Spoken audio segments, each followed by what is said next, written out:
Le Central Africa Business Energy Forum, cette grande plateforme qui porte un très gros et puissant projet, le projet du pipeline, en anglais CAPS, Central Africa Pipeline System, qui permettra de desservir la sous-région Afrique centrale en énergie et mettre un terme à la pauvreté énergétique auquel font face 200 millions de personnes sur les 600 millions en Afrique.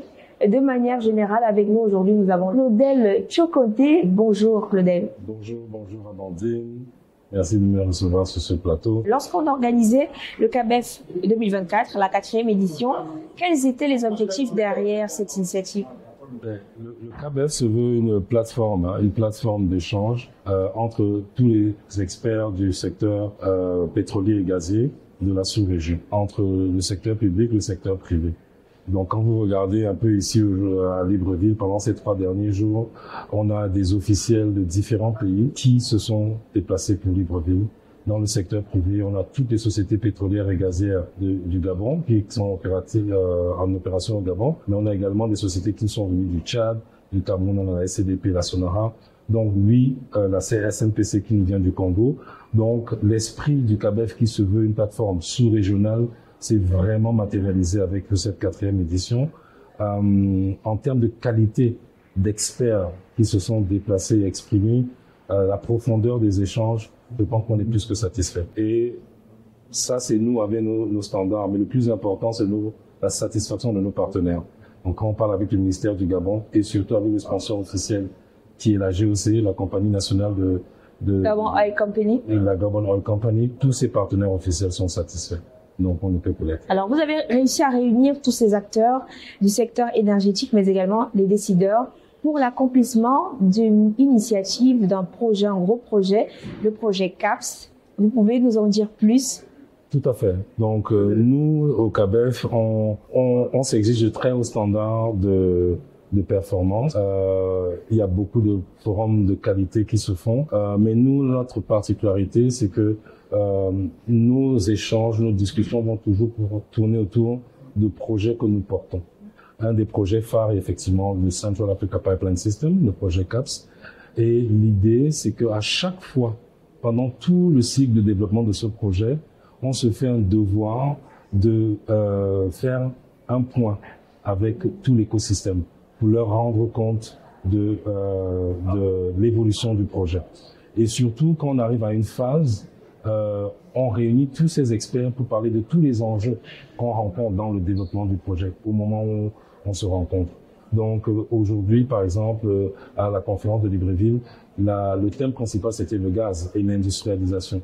Donc comment parvenir à trouver des solutions pour que on accélère cette industrialisation de la sous-région. Donc tous les panels, on en a eu 15, ont tourné, que ce soit sur le cadre réglementaire, le cadre les questions de tarification, d'harmonisation des prix, et puis toutes ces questions techniques que nos experts ingénieurs ont pu aborder.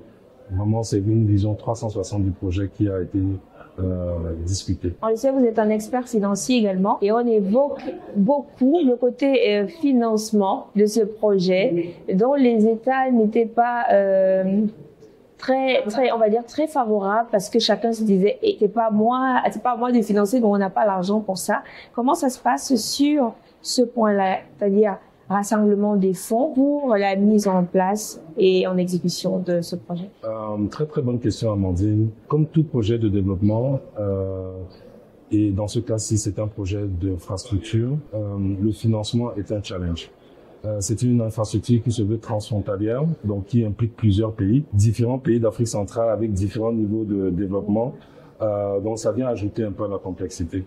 La première étape, effectivement, c'est que chaque pays vienne y donner son adhésion, dire oui, je suis pour ce projet. Mais cette adhésion, elle doit prendre une forme concrète, une espèce de déclaration du chef d'État. Ça, c'est la première étape.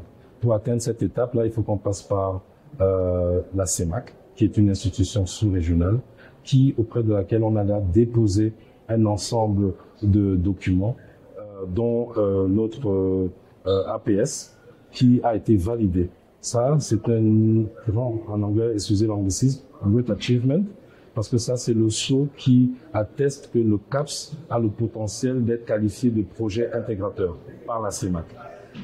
Donc, les financiers, eux, tout ce qu'ils attendent, c'est ce signal fort de dire que les États sont derrière ce projet.